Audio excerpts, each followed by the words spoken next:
My folks arrived at my home purchase finalization with an attorney and a law enforcement document alleging I'd swiped my initial payment from them. And I was prepared. I'd been anticipating this precise instant for half a dozen years. Brief background since you have to grasp the kin I hail from. I'm 28, my sibling Ruby is 32, and our whole upbringing revolved around her as the favored one while I was there to support the clan. Not in an understated manner either. My mother Clara informed me straight up at 16 that my role was to labor and chip in because Ruby required backing for her prospects. Ruby received exclusive coaching. I landed a gig at a tool shop at 14. Ruby had her university covered. I was advised that local college sufficed and I could reside at home while covering board. The assumption was perpetually that I'd remain in their residence, remain adding to the home, remain modest. My father Isaac often stated that kin signified giving up things. And giving up meant I surrendered the bulk of my earnings until 22.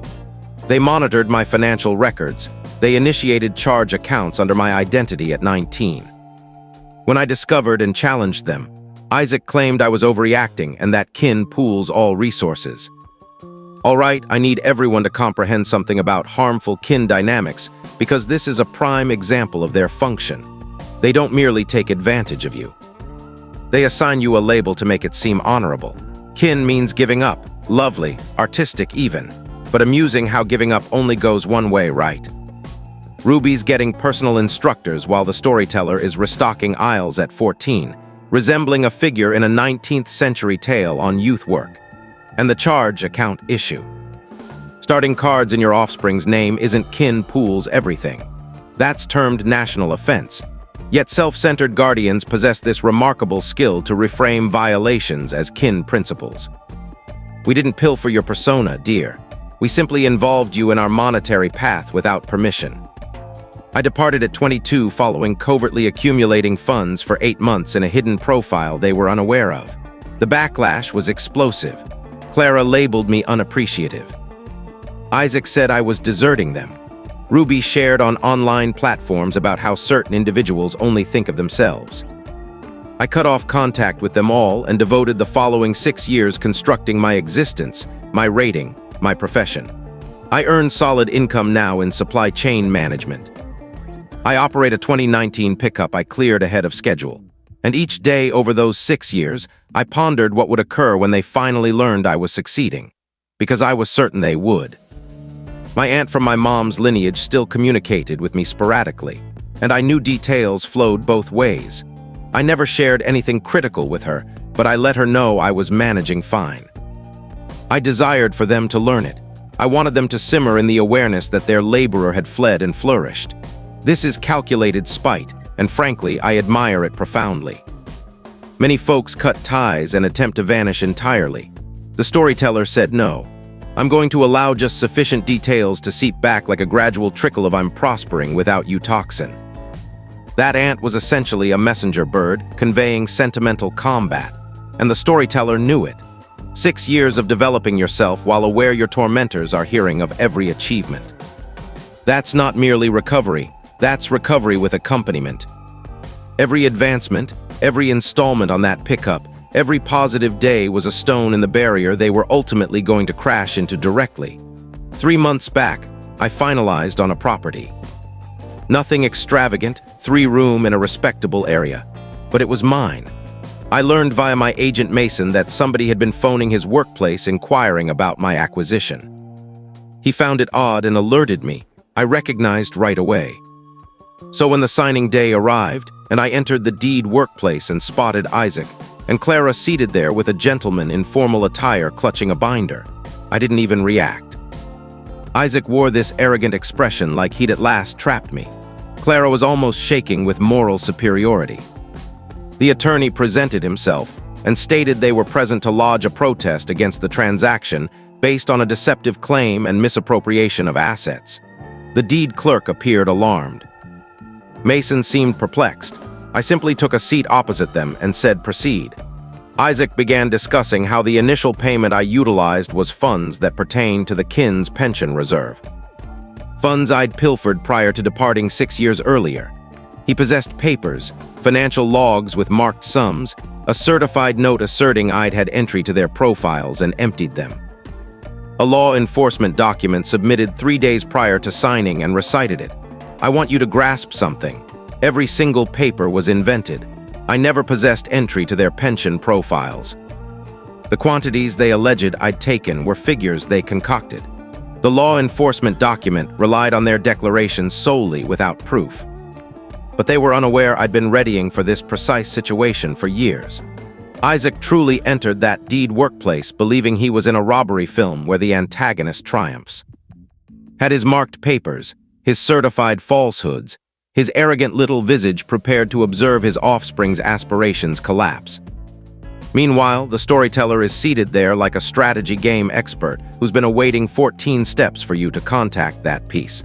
And can we discuss the boldness of inventing a whole document path? These folks didn't just deceive. They dedicated to an art. They likely sat at the dining surface and refined their deception like a script. Okay, darling, what if we claim he emptied the pension reserve? Oh, that's excellent, Isaac. Very relatable. Let me fetch the markers. The assurance it requires to appear at a lawful event with entirely invented proof reveals everything about how these individuals have functioned their entire lives. They've never encountered repercussions. They truly trust their own tale so profoundly that they thought actuality would simply comply. I was stunned at how far they'd go. It's like they lived in their own twisted reality. Update 1. All right, continuing from where I stopped, because you all merit the complete view of how utterly deranged my kin became. So there I was in the deed workplace, my folks across the surface with their employed attorney, Isaac, appearing like he'd just outmaneuvered me. The deed clerk was inquiring if we needed to delay the signing. Mason kept looking at me like he anticipated me to freak out, and I just retrieved my own binder. See, when I departed 6 years ago, I knew they'd ultimately attempt something. I didn't know precisely what, but I knew the strategy. Clara and Isaac had spent my whole life instructing me that I was an asset, not an individual, that all I gained belonged to the kin group. So when I exited, I began constructing my protection. I retained every wage slip from every position dating back to 14. I had financial logs from every profile I ever established. I had revenue filings displaying exactly what I earned and where it went. I even had ancient messages where Clara directly instructed me to transfer my payments into the home profile, because that was my input. I passed the binder to the deed clerk and instructed her to contrast the schedule. The funds in my initial payment originated from my own reserves profile that I established at 22. The profile my folks alleged I'd taken from was created in 2019, 3 years after I exited, and had no interaction with them. I never had entry. I never had authorization privileges. Their own financial institution could confirm that in roughly 10 minutes. Isaac began speaking over me, claiming I'd somehow altered the dates, that I was always skilled with tech and likely forged records. Clara added in about how I'd been sly my entire life, how they should have anticipated this. The attorney appeared increasingly uneasy as he browsed through my paperwork. I am fascinated with the reality that maturing in a harmful home unintentionally transformed the storyteller into an investigative bookkeeper.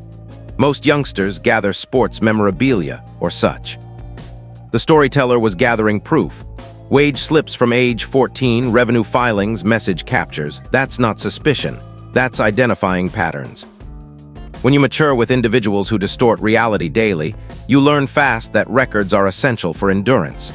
And Isaac's shift to, he's skilled with tech, is transporting me to another realm. My fellow, your offspring didn't breach the time-space fabric to counterfeit timestamps on papers. The profile was created 3 years after he departed. What's his idea here? That the storyteller created chronal displacement, specifically to implicate his folks in deception. The intellectual contortions these people perform to evade responsibility could qualify for global competitions. The attorney browsing through that binder realizing he's advocating for real offenders now. That individual is rethinking his whole professional path in his mind. I pursued legal education for this. But here's where Ruby joins the scene. She wasn't at the signing itself. She appeared at my residence that evening around 9. I was remaining there until the deal concluded, and she must have obtained the location from our aunt because I definitely never provided it to her. She began pounding on my entrance, insisting I allow her entry so we could converse like kin. I unlocked the entrance but didn't permit her inside. She dove into this entire address about how I was shattering the kin, how mother had been weeping all afternoon, how father's vital signs were elevated.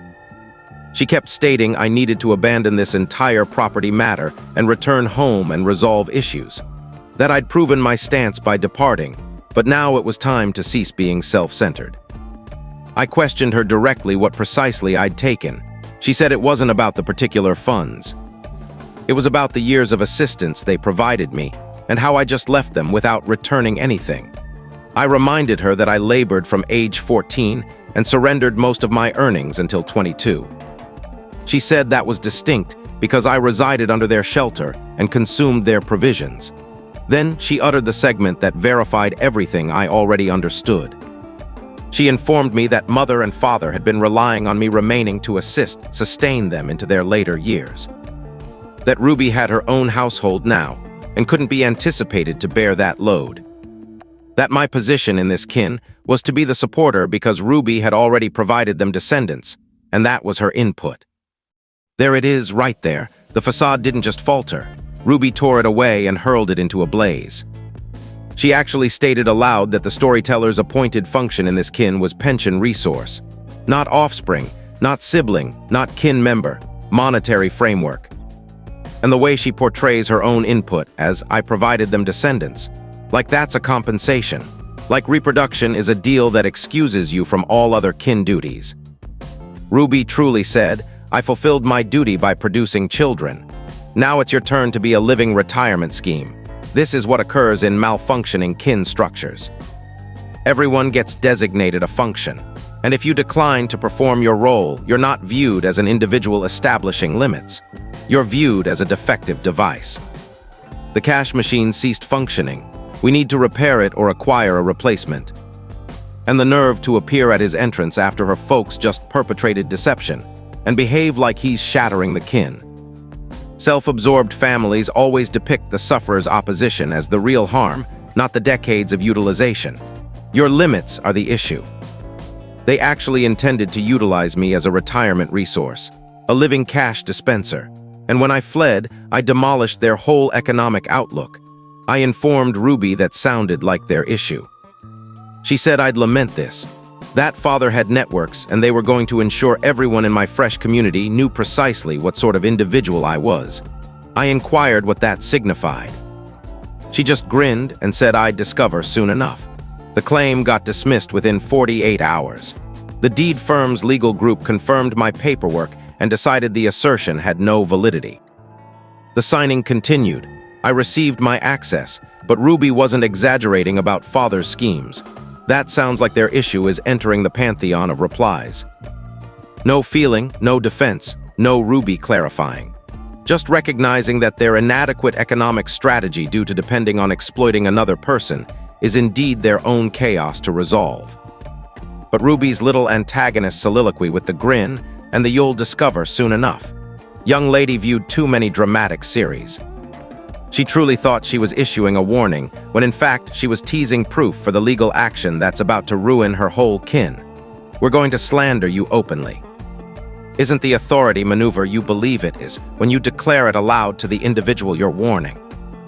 These individuals truly don't comprehend that behaviors have outcomes because they've never faced outcomes. They think they can just intensify endlessly and the cosmos will keep yielding to their desire. Spoiler, it won't. It hit me then, how blind they were to the storm they were brewing. Update 2. So recall how Ruby said father had networks and would ensure my fresh community knew what sort of individual I was. She was not overstating. I relocated into my property on a weekend day. By midweek, 3 separate residents had rapped on my entrance to inquire if all was fine.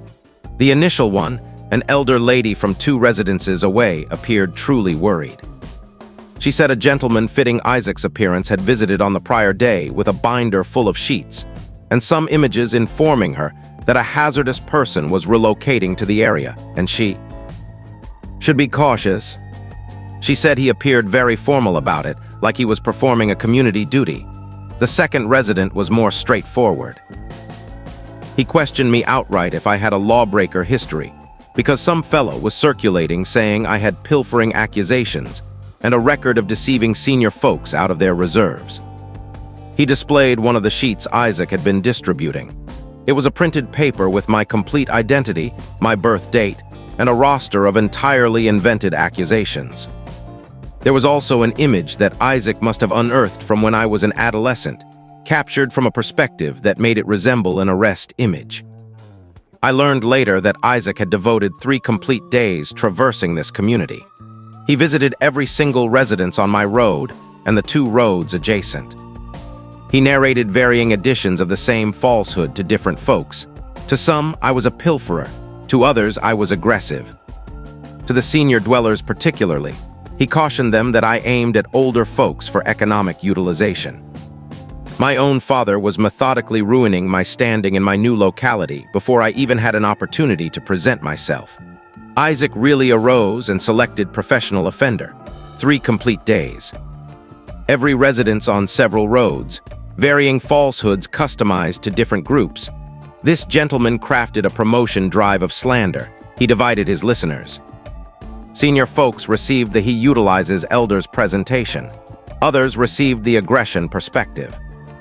This is structured, premeditated reputation destruction with the commitment of a canvassing vendor, and the counterfeit arrest image from when the storyteller was an adolescent. The ingenuity of the malice here is nearly remarkable. He retained that image for years, awaiting the appropriate instant to arm it. That's not spontaneous fury. That's a gentleman who's been dreaming about vengeance on his own offspring for daring to live autonomously. But also, and this is key, observe how the residents came to alert the storyteller. Multiple individuals rapped on his entrance concerned. Even Isaac's little defamation drive couldn't surmount the fundamental human urge of, hold on, let me listen to the other perspective. That reveals something about how unbalanced Isaac must have appeared strolling around with his binder of insanity. But here's the matter everyone needs to grasp. I didn't just ready papers for the signing. I readied for all. When I was 22 and I learned they had initiated charge accounts in my name, I submitted a law enforcement document. I had duplicates. When they compelled me to transfer earnings as an adolescent, I retained logs. When Clara dispatched me messages requiring funds for home costs even after I relocated, I captured every single one. I had 6 years of proof that my kin regarded me as an asset, not an individual. I contacted a legal expert the day after I relocated in, not a property legal expert this time. A dispute resolution specialist. I described the deceptive claim, the false law enforcement document, and now the slander drive.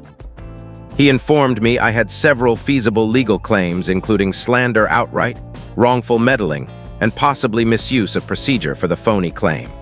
But he also informed me something additional. He inquired if I wished to pursue the persona pilfering from when I was 19.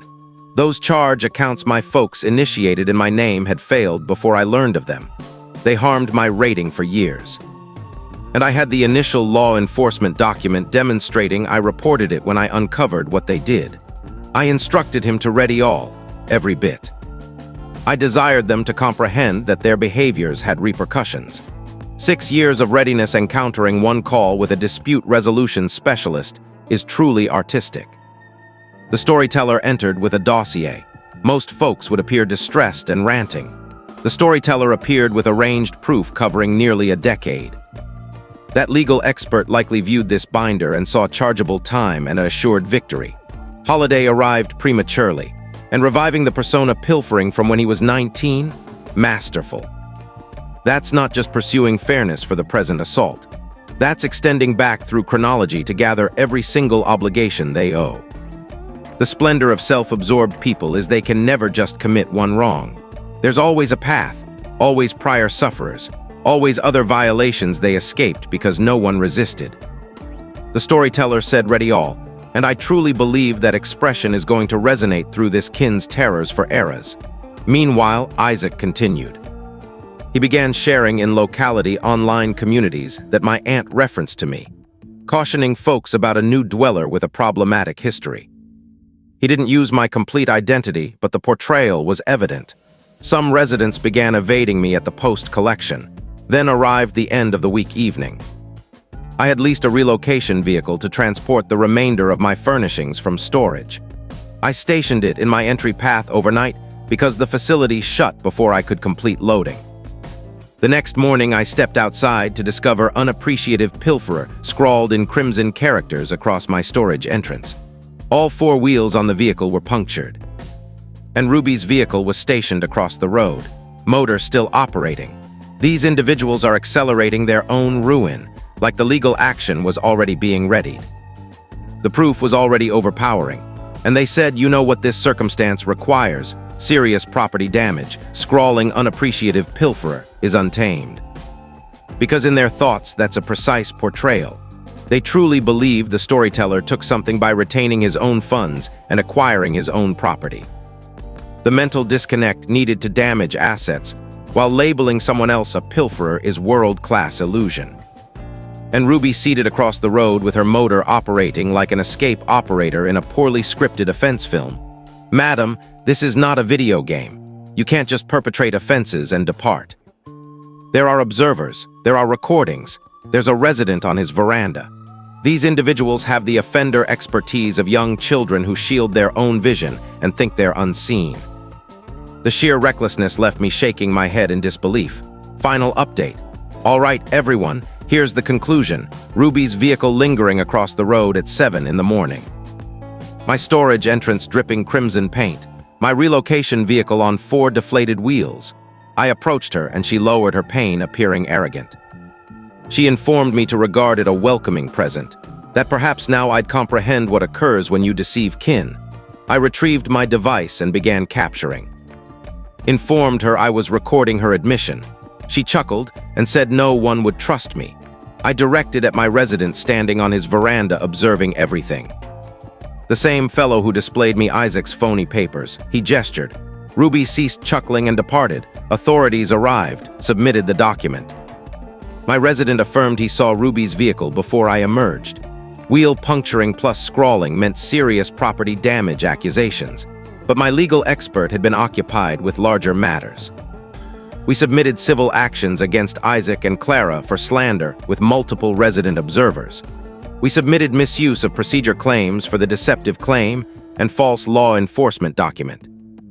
And we revived the persona pilfering case from when I was 19. The resident gesture is film-like. Ruby seated there all arrogant thinking she's invincible. The storyteller retrieves his device. She dismisses it, and then an observer just casually gestures from his veranda like, "Yeah, I witnessed everything, friend." The hue fading from her countenance in that instant. That's the precise second she realized she's not in a kin melodrama anymore. She's in a lawful horror. And no one would trust me is what every intimidator says right before everything they've done becomes official history. That assurance stems from a lifetime of escaping things because kin enables kin. But legal systems don't care about your internal interactions. They care about proof, and the storyteller has been gathering proof like it's collectibles. The legal expert reviving that persona pilfering case from 5 years ago is crushing because now there's a recorded pattern. This isn't one kin conflict. This is a record of economic utilization against the same sufferer. Legal authorities adore patterns. Patterns transform minor offenses into serious ones and civil actions into certainties. Here's what I discovered. When you submit a law enforcement document about persona pilfering and don't pursue accusations, it doesn't vanish. When you return 6 years later, displaying the same individual's submitted false documents and attempted undermining a property transaction, legal authorities become very engaged. Pattern of economic utilization. Isaac and Clara got notified 2 weeks after I relocated in.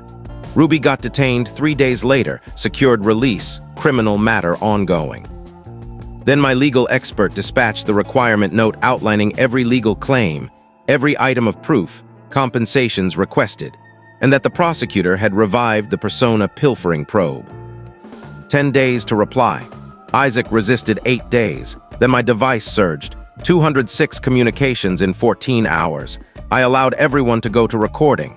Initial messages were furious, labeling me unappreciative. By message 50, he was bargaining, proposing open regrets. By 100, his tone was trembling. 206 communications. Let that figure absorb. This gentleman made 206 communications in 14 hours. That's a communication every 4 minutes for a whole day. The urgency path from furious to bargaining to trembling is the phases of sorrow squeezed into a recording endurance test. And the storyteller allowing every single communication to go to recording is the most potent element in this whole tale. No involvement, no debate, no chance for control. Just quiet. After a lifetime of being dominated, required of blamed and utilized, quiet. There's something profoundly gratifying about observing someone who spent decades wielding authority over you entirely lose that authority. Isaac used to monitor the storyteller's financial profile. Now he can't even get him to respond. The turnaround is total. Recording 173 is the one I preserved. Isaac hardly logical, saying that they were going to forfeit everything. The legal expert informed them they could forfeit the residence if rulings went against them. Clara hadn't ceased weeping. He was pleading, please respond. They'd do anything, I never responded. Legal expert managed everything.